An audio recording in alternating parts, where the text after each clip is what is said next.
Hi everyone, it's Dr. Ramani. Welcome back to this YouTube channel on narcissism and narcissistic relationships and healing from these relationships. So, I talk a lot about discernment, and discernment is a key skill to learn in managing these relationships. But the other thing, the balancing act here, is that people say, oh, this makes me so uncomfortable, this narcissism thing. And it seems like the only way to manage this is to get out of these relationships. And I'm here to tell you there are ways to think about this without having to break up with your friends and family. So let's take this on. I know that people don't like the idea of thinking about having to walk away from people they care about, and I get that. So let me just start it this way. You have a friend. You like this person well enough. You've known them for a long time. There's been a few annoying things, maybe some pink flags, but they usually aren't deal breakers. Over the years, you've been very open and flexible with this friend. You've shared personal issues in your life, deep personal issues and vulnerabilities in your life with them. They aren't always the greatest listener, but you've trusted them with what you've told them. You've changed your schedule around to accommodate them. Your friend asks you if you want to go to a big ticket concert, hard to get tickets coming into town. She's driving. She asks you, can you charge the tickets? She'll pay you back. They're impossible to get. So you do. You get the tickets, but she cancels 2 hours before. You can't find someone else.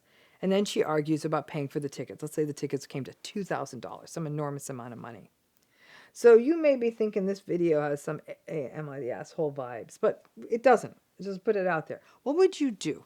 Would you dump this person as a friend, even if you've known them for many years? If she pays you back, would you go back to normal like nothing happened?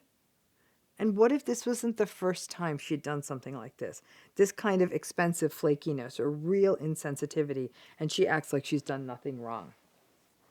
When we have had long histories and linked lives with people close to us, family, close friends, partners, even long-standing colleagues, we have to think about how we can use these relationships as a place to practice discernment. I've had a lot of people talk about this with me and clients and whatnot. And because discernment is so important, I thought to sort of cobble all of this together as a technique that many of you could think about. Like, listen, I'm a former professor. So for the last 25 years, I've been thinking of everything as grades, A, B, C, D, and so on. A is good, F is bad, that kind of thing. I have found it useful when talking with clients and thinking of ways to calibrate around, especially the narcissistic relationship in your life, to think about it as sort of a leveling/grading system, right? The people in your life who are A's, they have a full access pass. These are the people you'd pick up at the airport during rush hour. You trust them.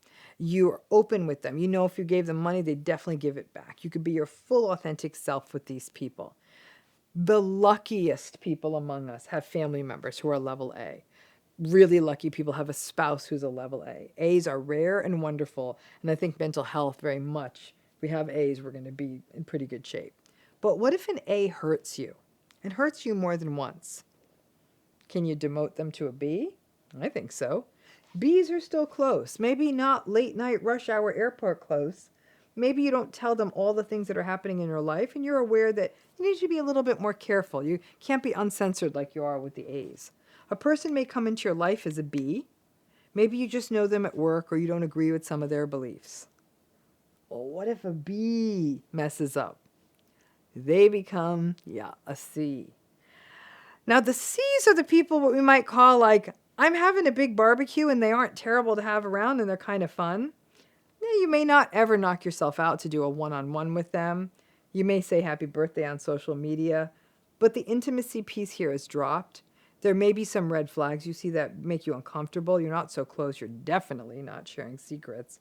You're more guarded. You're not your full self with them. You don't feel safe being your full self with them.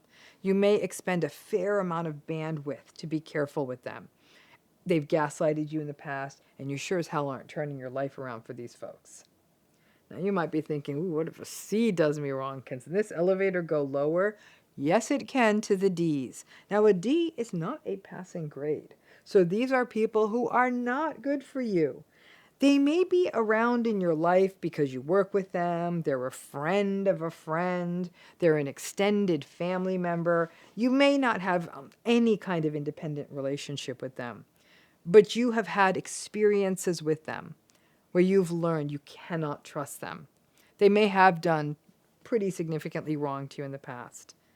Yes, the elevator has one more stop, and yes, some people do get Fs. Fs are the folks who have really harmed you more than once, chronically and badly. Or they've harmed people who are close to you. They may be harmful to you. Now, the point of this exercise is not to open up your address book on your phone and give everyone a grade. What it is a way to think about how to maintain internal boundaries towards people in our lives and to practice that fine art of discernment. You have that A, and we love our A's, right? That A, though, starts being a little bit gaslighty, irresponsible. They lie. They hurt you more than a few times. You may roll them down to a B or even a C. It means you're more careful with them. You don't trust them to follow through. It's like touching a hot stove. Ideally, you don't do it more than once. This isn't just meant to be a mental experiment. It's a way of giving yourself permission to say, I'm not feeling this anymore. This doesn't feel safe anymore.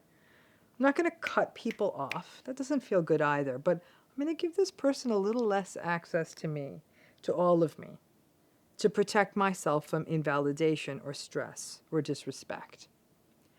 It doesn't need to be all or nothing.